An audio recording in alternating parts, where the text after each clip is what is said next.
Hello, everyone. I am Tamiko Robinson Steele, and I will be the host for this wonderful session for the Southern Festival of Books. Within this hour, we will be hearing an excerpt from I Take My Coffee Black by the one and only Tyler Merritt. And we will also be speaking with Mr. Merritt and asking him a myriad of questions. So if you have questions throughout this segment, please just pop them on in and our moderator will get them to us and we will ask this wonderful man. But before that, let me break down who this bad bones guy is.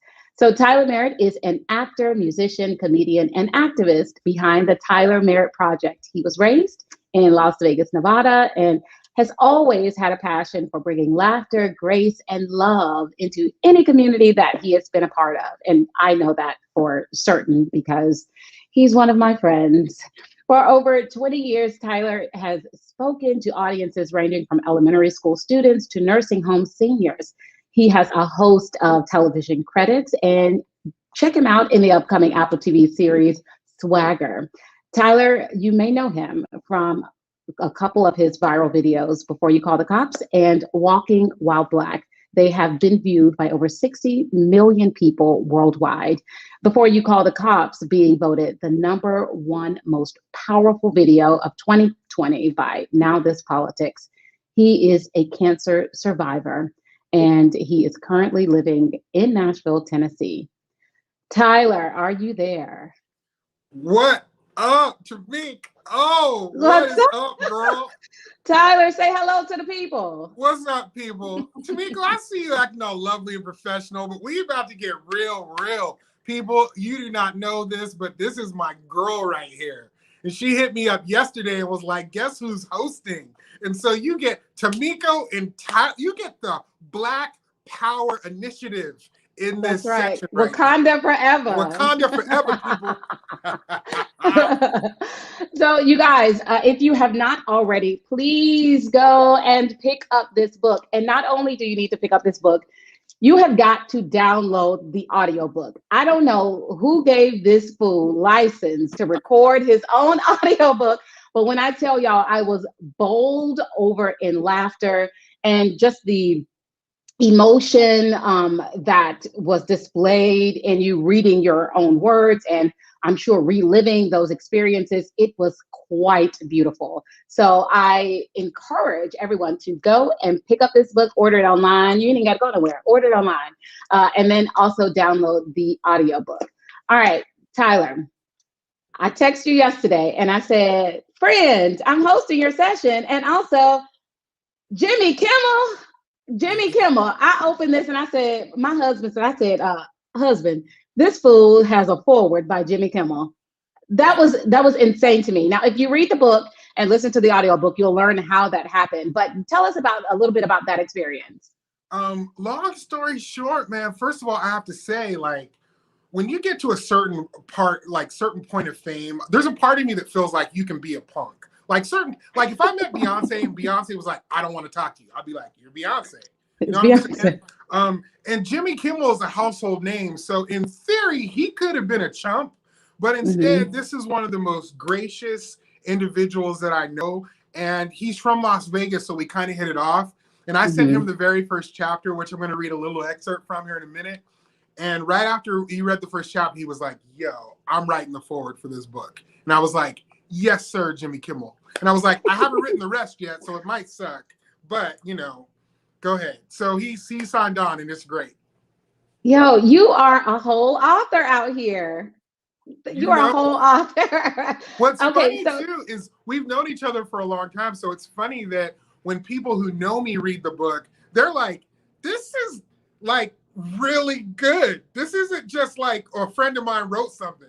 No, friend. Let me tell you, seriously. And I'm so glad I got the hard copy as well because I'm a bookie, and so I love the feel of pages. I like the smell of the pages. I just love books. But listening to that audio, I'm just like, what? How?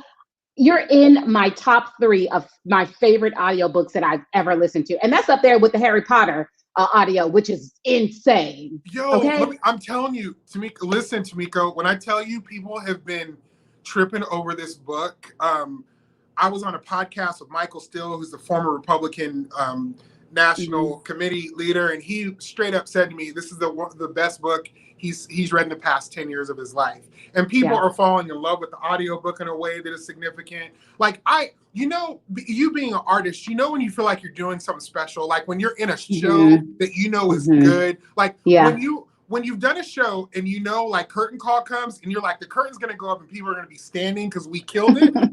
Like about halfway through the book, I found myself going, this is special, man. Like this is something significant is happening here.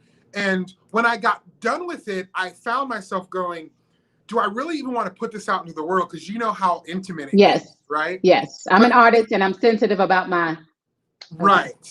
And so when people started reading it and really started responding to it, I felt that feeling of like, okay, I thought it was special and it actually really is. That's why when I texted you yesterday, I was like, girl, I can't wait for you to get into this. And you text me too, like, what? So, yeah. I said you're a whole fool, a whole one, not a half one, not a quarter fool. You're a whole fool. Okay, so let's before we start talking, get into the book. Let us listen to you. So read for us what you have bookmarked today. Sure. So I'm just gonna read. This is just a partial part of chapter 1 that gives you a little bit of feel. The first chapter is called "If She Only Knew," and y'all ain't ready. So you stay on camera, Tamiko, so we can just walk through this, okay? Let's do it. Chapter 1 of "I Take My Coffee Black, If She Only Knew." Just an excerpt. Every single day, I try to exercise. On my walk, I go down some busy Nashville streets, and then I cross a fairly busy intersection on my way to the trails and quieter side streets that lead to the dam and the lake. As I was walking down the street this day, I approached the crosswalk. And there, on the side of the street, parked at the curb right in front of the crosswalk, was an older white woman. She had her driver's side window down, which meant that I would be passing by her open window, and at some point, I would be less than a few feet away from her. When you live in the South and you're 6'2" and black with dreadlocks, you know how some people perceive you. I've had a lifetime of white women reacting to me in fear, not because of my size or because of my clothing, but because of my blackness. But let me be clear. I've also had a lot of white women react to me because of the complete and utter magnitude of my sexiness. Don't get it twisted. But in this moment, I was keenly aware that my blackness was going to be a problem. As the light was getting ready to change, I realized that I was going to have to pass right by her. And at some point, she was going to see me walking toward her. And I knew that she was going to be scared, that I was going to frighten her. I decided at that moment, like I do in most moments, that I was going to do everything I possibly could to keep an old white lady from freaking out. Everything I could. Listen, I took off the hood to my sweatshirt to expose my face. I wanted to appear like a black Mr. Rogers, just taking a stroll through the neighborhood. I took off my sunglasses so that she could see my eyes. I took off my headphones so that she would know I could hear her. I put on a smile, a big one, a bright one. Have you seen my smile? It's pretty dope. I was trying to say to her, I am not menacing. I am not a thief. I am not a thug. I'm just me. It's me, Tyler. The light changed, and as I walked toward her car, I slowed down. I was saying to myself in hushed tones, Black Mr. Rogers, Black Mr. Rogers, Black Mr. Rogers. And as I got within a few feet of her, she saw me. And her reaction was not at all what I thought it was going to be, people. It was worse. This woman lost it for real. First, this woman practically jumped out of her seat, her gray hair nearly touching the roof of her cab. "Oh my God," she said, terrified like she had just seen a velociraptor attack Betty White. I'm sorry for that visual. Betty White is a national treasure, and we need to protect her at all costs. This woman grabbed her purse from the passenger seat and then frantically rolled up her window. I heard the click of her automatic door locks activating, and then she stared straight ahead at the stoplight. She wouldn't look at me. She tried to pretend that I didn't exist. And as I crossed in front of her truck in that crosswalk, I stopped. I looked at this poor woman and I laughed. I was not laughing at her.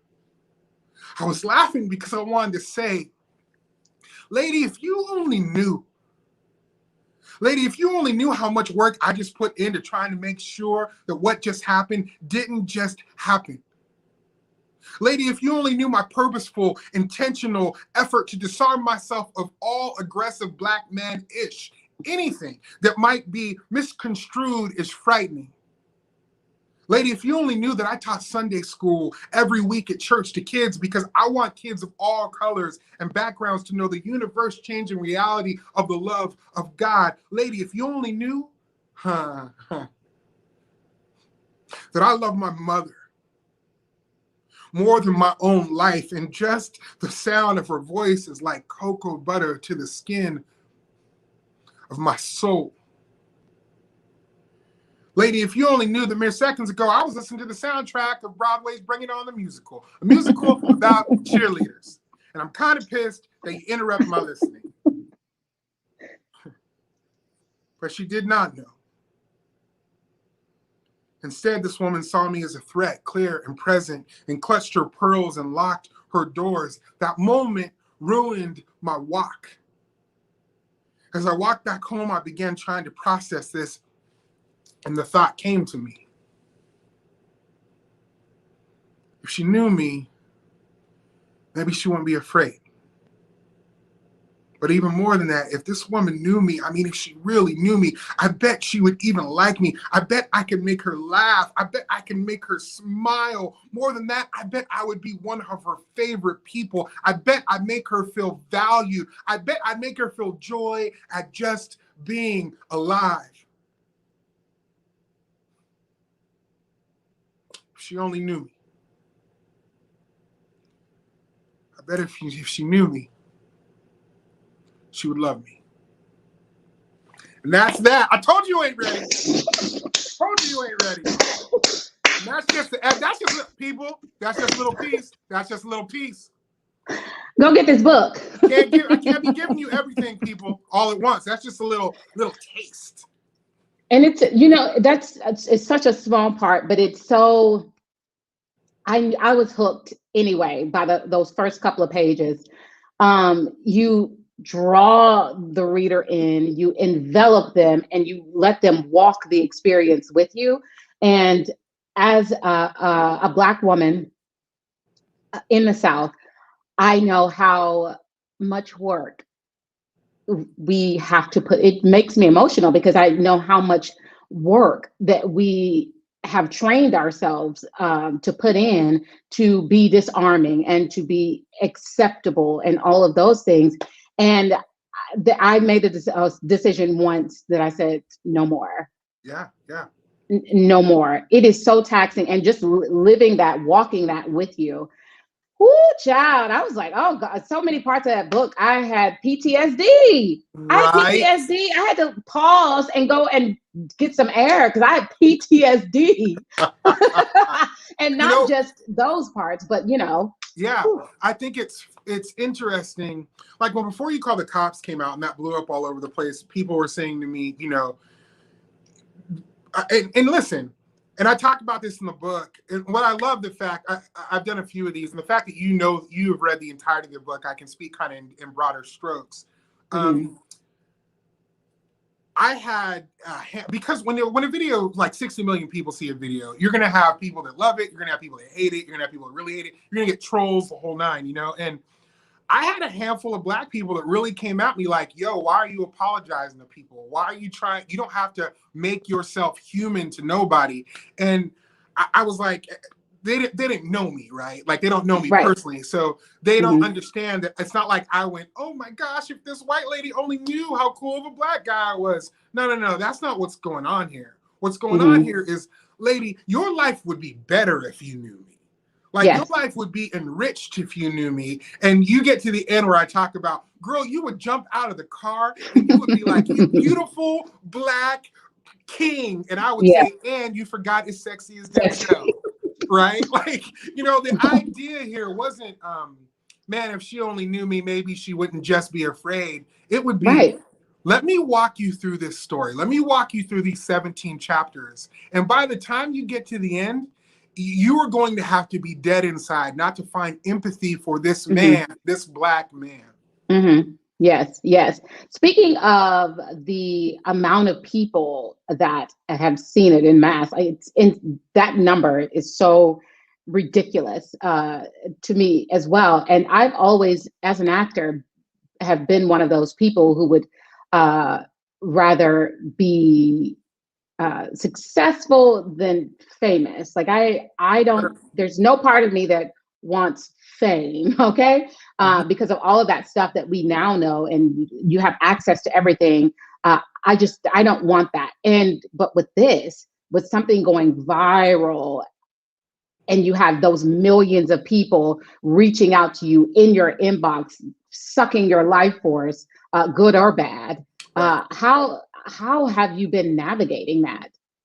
Well, originally, I didn't navigate it well at all. Originally, I disappeared for a few years because it was just too much, right? And I'll tell you this: if you are just doing a video on cats, like if you just make a happy cat video and it gets 5 million views, that's one thing. If you are dealing with videos where you are creating content for social justice, or trying to teach, or trying to change people's perspective, or encouraging love in a way that people don't normally get encouraged to love, you get a lot of bad with that. And I was ill prepared at first, and I tried to take everybody in, and I tried to be Nutella and just be like, everybody's gonna like me, you know. I finally, Tamiko, had to get, well, now after taking a huge hiatus, I've come back to this and revisited it like this. I have an assistant who reads most of my comments and protects my peace. Right? Like she will check out stuff. I have people on my team that are like, you don't even want to go over there with that. The reviews for this book have been like 99.9% brilliant and wonderful. But I'm even in that world, like I ain't trying to click on to hear somebody talk nonsense about my mama in a way, you know what I mean? Like people attacked me in a way that were just crazy. But with that being said, I think all of us have to weigh the cost of where we want to tread when we are trying to make some sort of change in the world. And I decided for me, I want to change the world, man. And there's going to be crap that's going to come along with it. And I've learned how to just navigate that a little bit better. But you have to have thick skin, man. You have to have really thick skin. Right. And you do learn that. It was a point where you and James were talking in the book about you guys had auditioned for a show, and neither one of you in your brilliant selves were cast. And they brought in, you know, that a whole age-old thing where everything is better from New York. Right. And same as an actor, you have that experience where they'll bring them in, and not to say that they don't have brilliant artists, but the majority of actors that I know will go to New York just to audition to be brought to other places. And that's, you know, and that's that thing. But in your case, when you guys auditioned for that show and then brought this actor in, and it's like, now, friend, why I couldn't be it? What is this? What is this? And Tamika, you check it. They brought in, and I need you all to read the book so that you know that I'm not just harping on things. But a really good friend of mine is a guy named James Merritt, who is now currently a Tony Award winning. He won the Tony for playing the genie in Aladdin on Broadway. He's currently starring in Hamilton on Broadway and is about to be starring in Freestyle Love Supreme on Broadway. Yes. And this dude and we auditioned for a show and we killed it. When I tell you, we were just in our younger days and we just massacred it to the point when we walked out of this audition, we were both like, it's either you or me, bro. It's either you or me. And then they went and hired this little white dude from New York who couldn't even say, you know, and at a young age, we were even learning within the industry in which we dwell that our skin tone is not, it matters. It matters. You know, we live in that weird world, Tamika, where people still say, I don't see skin color. And you know how that goes. It's right. Like, I'm like, see me. I would see all this brownness. See this. If you don't see this, you are not only missing out, but you can't understand my struggles. And one of the things about the book that I love, well, there's a couple things. One, I love that I wrote a book that Black people echo with, because there's a lot of books that are out there that talk about the Black experience and feel like they're teaching for white people. And so Black people are like, go and read that. But this book is one of those books where Black people are reading it like, preach, and I'm right there with you, brother, and I feel you. But when people who aren't Black read this book, they start to see the little intricate things of everyday racism that they don't think about. For example, there's a part in the book where I talk about when I'm in junior high, I'm in this field and I go to a school, I'm going to a junior high that has a lot of gang activity. And I look across the field and I see these Black boys getting jumped into this gang. And the white kids that were with me, they're looking at this going, man, that's crazy over there. But me as a Black kid, I'm looking at it going, this is coming for me. Me next, yeah. Right. And it's been wonderful to have my white friends or people who I don't know who read the book going, in that scenario, it never occurred to me that we're living two different experiences. You're not just looking over there going, oh, that's rough. They're going, I never thought to myself, that's coming after me.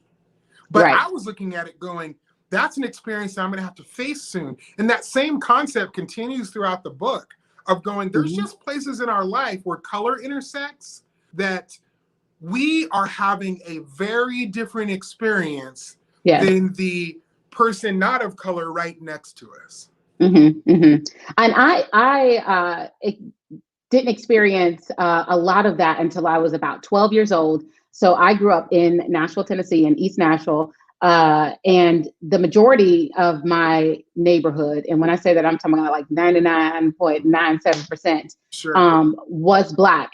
Incidentally, our very next door neighbors was this white family who never really came out of the house and never really spoke to anyone, but they were there for years. And then it was like one other white family that moved in at one point. The young lady went to school with us, but like maybe a couple of years. And then it was like a Hispanic family around the corner, but everybody else was blackity black. Okay. And so it was one of those experiences where down the street you had the candy lady, Miss Lois, and she sold freeze cups and penny candy during the summer. You went to the community center, Cleveland Center, where Mr. Kelly would make you run a mile every morning so that you kept in physical shape. You go two blocks up, and then there's Mr. Winfrey, Oprah Winfrey's dad, and Mr. Reed, who is a pillar in the community. Their barbershops, which are right across the street from each other. You go in there and beg for quarters so that you could buy you a pickle from the blue store. I mean, I had one of those Black experiences where if you go down the street, the old lady that lives at the end of the corner, she gonna spray you with her hose if you walk in her grass, right? And so when I was 12, I got this opportunity, and you talk about so many life-changing experiences in the book that I was like, well, what was one of my life-changing experiences? I was a Girl Scout. And so there was this program called Act Out, Speak Up.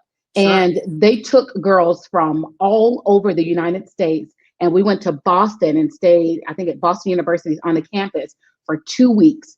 Now, I was the only Black girl from Tennessee, and the other girls, it was about 5 of them, were from East and West Tennessee. And we bonded for 2 days before we went up there. Honey, they were my sisters by, you know how you bond when you kids, like 30 minutes and you cousins. So it was kind of like that. But when I went up there, I saw, it was just eye-opening. I had never communed with white people like that. And of course, there were girls, Black girls from like Texas and California who I like latched onto. Their experience was different than mine. They looked different. They walked different. They wore their clothes and their hair differently. but just those experiences were so eye-opening and life-changing, and they mold you as a person. And just hearing from whence you came, and the eclectic group of beings that were around you, how many of those relationships, if any, do you still maintain? Quite a bit. The second chapter of my book is called Las Vegas is a terrible place to raise a racist. Yeah. And it's been awesome to watch the people in Las Vegas respond to that chapter, because people that grew up there, we didn't realize we were growing up in somewhere so special, right? Mm-hmm. And like your experience of going, I have this Black community that raised me. Yeah. In Las Vegas, because of the history of who Las Vegas is, it's just such a mixture of people, and because of the military. So I talk about it in the second chapter about how I had Rudy Reyes, who was my Mexican friend who had these dimples, and I wanted to be like him. I tried to go home and force dimples in my mouth. I have my white friend Todd, who the first time we ever met, we were like in second grade, and I want to get a T-shirt that says this, but I walked into the house, and their parents knew each other, and my dad was like, "Yo, that's Todd," and Todd was like, "You want to play Star Wars?" And I was like, "Hell to the yeah, I want to play Star Wars." So I had my little white dude Todd. I had Bridget Rodriguez, who was Filipino, and Sandra Padilla, who was Mexican, but she was also, I forget what she was, but she introduced me to Bon Jovi. You know what I mean? Like, at a young, formidable age, I looked around and all these different people were around me. Mm-hmm. And at the time, I didn't realize how special that was, Tamika. Yeah. You follow me? I just didn't get it. Mm-hmm. And then as I began to get older, as I traveled to Utah, Alabama, where my parents are from, and I talk about the Utah massacre in my book, because I try to pack in a ton of history in the book, which you did. Oh my gosh. And I learned some stuff that I didn't know, and was refreshed on stuff that I did know. So right. You did a great job. So there's a lot of history in there, but my parents are from Utah, Alabama, which is a mostly all Black community. And when I went to visit there at 8 years old, I was like, whoa, in Las Vegas isn't this. So those kids that I grew up with, we still talk. I'll tell you one of the most beautiful things that happened to me on this book tour, which has had to be cut because of COVID. Right. I was able to do a live reading in Las Vegas and do an actual in person. And I looked around the room. Tamiko, Rudy the dimple kid was in the room. Todd was in the room. There's a girl named Jennifer who I talk about, who I lied to her mom about knowing about golf. Her mother was in the building. Oh, man. And I looked out at me as this 6'2" Black man who continued to live all this life, right? Yeah. And has now been in Nashville for 20 years, looking out and going, this special experience of having all of these different flavors as a child ended up molding me into who I became. And it helped me love being Black even more. Yeah. In the longer version of the first chapter, I talk about how I'm a Black man from a prideful Black history. And there's no other color I would rather be. Mm-hmm. And as difficult as it is, and as difficult as these moments that we have, there is a strength that comes with our Blackness that is unmatched. And I don't mean that in like we're the dominant. I mean that in a way of there is a strength that even being on this call with you right now, looking across at you, going, let's go, beautiful Black people. We're there and it's strong, and I love that. So all that to say, I've connected still with all of my people, but they have helped me lean deeper into my Blackness, girl. Yo, I love that so much. And even me not directly being able to identify with being surrounded with the different ethnicities and cultural backgrounds, it was insightful to see your experience as a Black man kind of be accepted and enveloped, and and have just this wonderful the fact that you have been here for 20 years, I just got surprised by that because I don't think I knew it was 20 years. The fact that you have been here for 20 years and almost all of this book is not even about Nashville. Oh Yeah. my God, the amount of life that you lived before you got here is Yeah. insane. Yeah. It's insane. In 2023, it will be 20 years. But I'll tell you what's wonderful, and you and I we'll have to talk about this later, not on screen because I don't want to get sued. But there's some places in there where I talk about the store Denim that I worked at in Nashville, Nashville Christian Church. Like there's yeah, I need to know the real names of these places. Right. These are all real live experiences. And what I wanted to do in this book, which I think I accomplished, is I wanted you to walk with me. I wanted you to walk with me. I open it up with saying, here's my walking that I do. Here's this experience I have with this one individual. Now with you as a reader, I want you to walk with me. And I wrote the book a lot. The reason why the audiobook comes across the way that it does is because I wrote the book like an audiobook. I wrote the book because I was talking to you. And so hopefully by chapter 2 or by chapter 3, you feel like, okay, I'm in this now. You know? And so I also talk about faith. I talk about faith in a real, true, honest way. I talk about my struggle with women. I talk about my true and honest experience that I end up having with God. And what's really, I think what's special about this book is there's a chapter in there that's called I Was Doing Perfectly Fine, then damn it, here comes Jesus. Yeah. And in that chapter, I like go in on my experience with God. It's not like really light and loose. I like genuinely go, hey people, I had this experience in my life that altered me. But by the time you get to that experience in chapter 7, because I've allowed you to walk with me through 2, 3, 4, and 5, and 6 with all this other stuff, when I get to this religious thing, which typically, because sometimes people can turn off to, you're like, no, this is just a part of this Black man's experience, and I'm going to walk with him through this as well. Yes. Yeah. Oh, Tyler, it was so many parts of this book. I felt like uncomfortable. Like, am I supposed to be reading this? Like, how is this? I felt like I'm looking through your curtain, like you taking a shower and I'm looking through the curtain. That's what it felt like. You were so vulnerable. You exposed yourself. I commend you because I could never. And you literally say there's something about imagine the worst things or the worst thing that you've ever done, and then them just being plastered, and then you tell us about this one experience. Woo, y'all read this book. Read this book.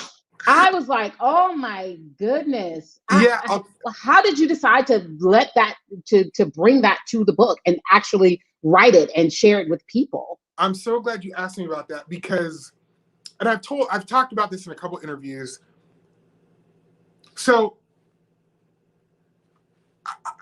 our Black experience is so unique. I open up my dedication at the very beginning of the book is saying, we are not monolithic. This book is for all of us that live these beautiful lives.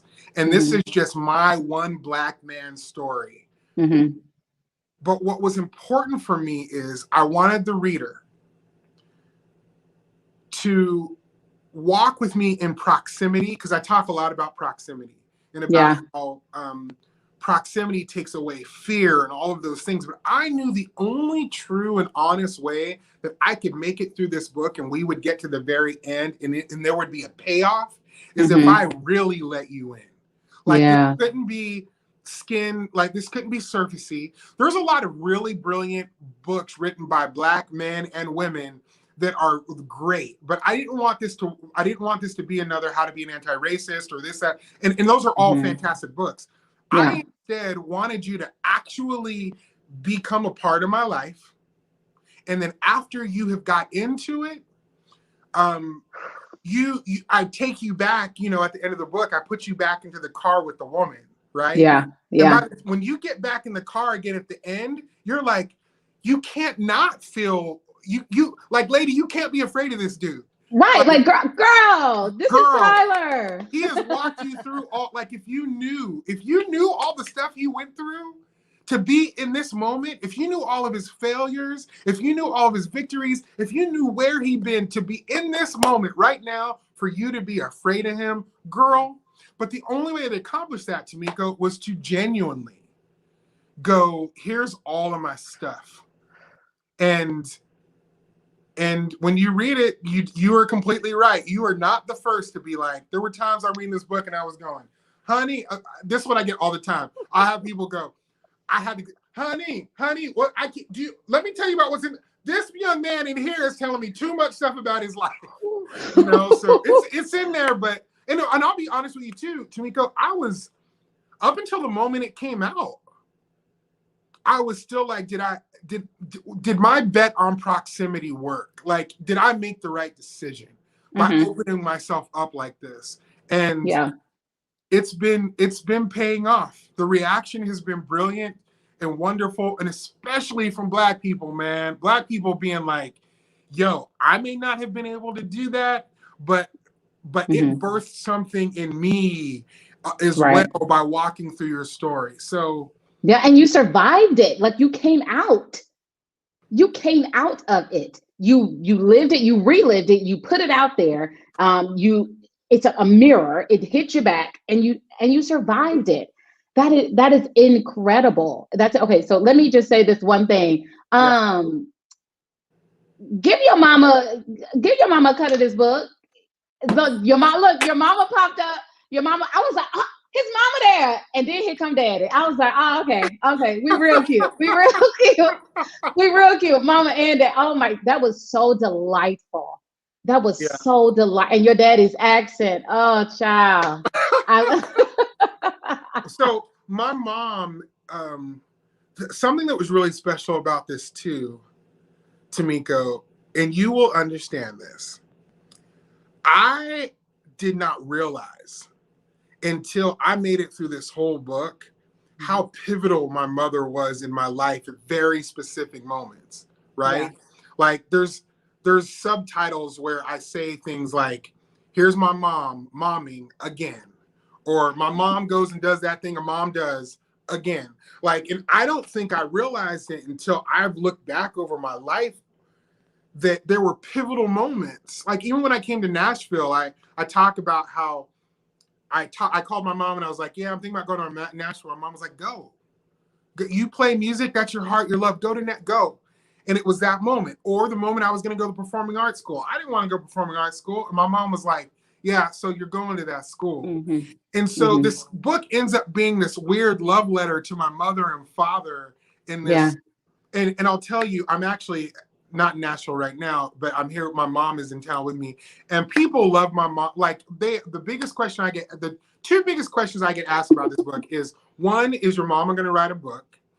Two, how do your mom and dad really feel about all the stuff you revealed in this book? Yeah. Because there's a chapter where I talked about, I don't want to give too much of the book away, but I talk about my sexual experience as a youngin, basically being like, no one was around.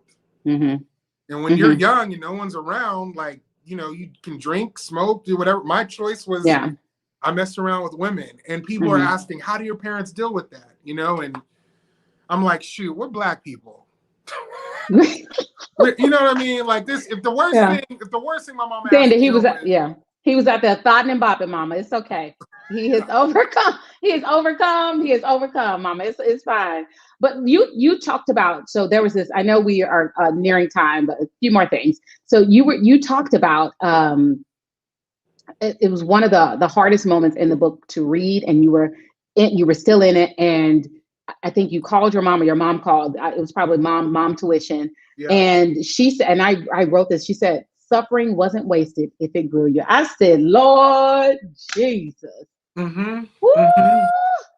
That touched me in a way. That touched me. There's a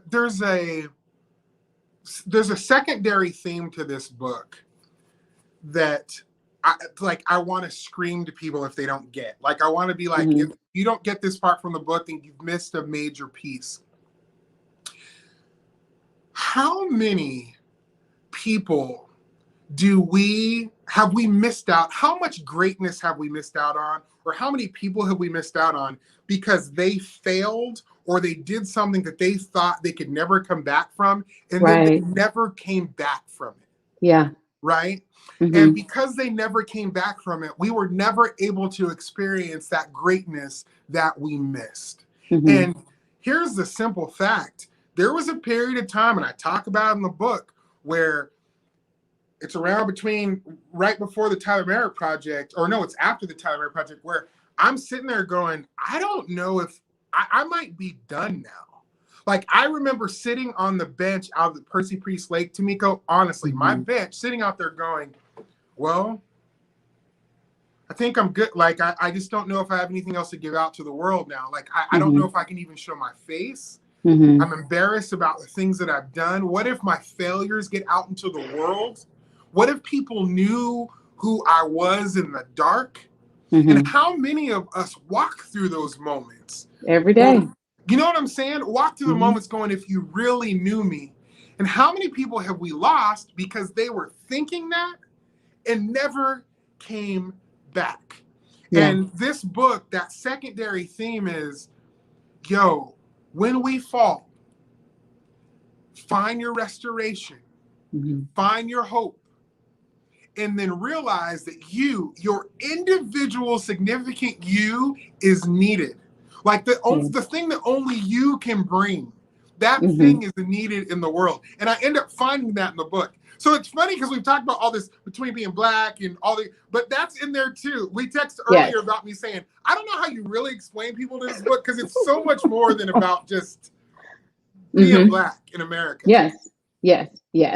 I want to thank you so much for talking with me today. I wish that we could end this segment with James popping in and giving us some affirmations, because let me tell you, I need you to give James, I feel like I'm his friend already, and I'm sure everyone who has read this book feels that same way. I need him, he needs to make a ringtone with a generic affirmation so that we can all hear that.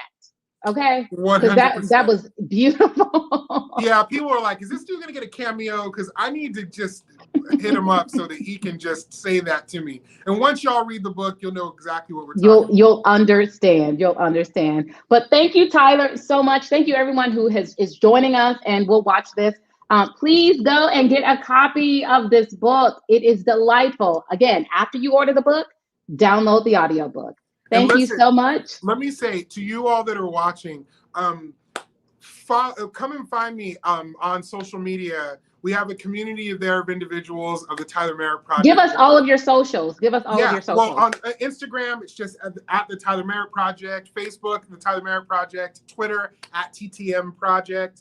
And YouTube. I'm pretty Googleable. Find me. But really more so, once you read the book, you'll want to connect. And I don't want you to miss out. On that piece. And before we go, Tamika, I just want to say this. For all of y'all that are watching, you don't know, but this young woman that you're watching right here is one of the baddest actresses in all of the land. So y'all kind of got an on the low little secret thing going on here. Right. Google my girl, and she's going to take over the world, and we're going to be living in her world soon anyways. Thank you, friend. I love you, and I'm so glad that I got to talk to you today. Of course. I love you too, my dear. All right.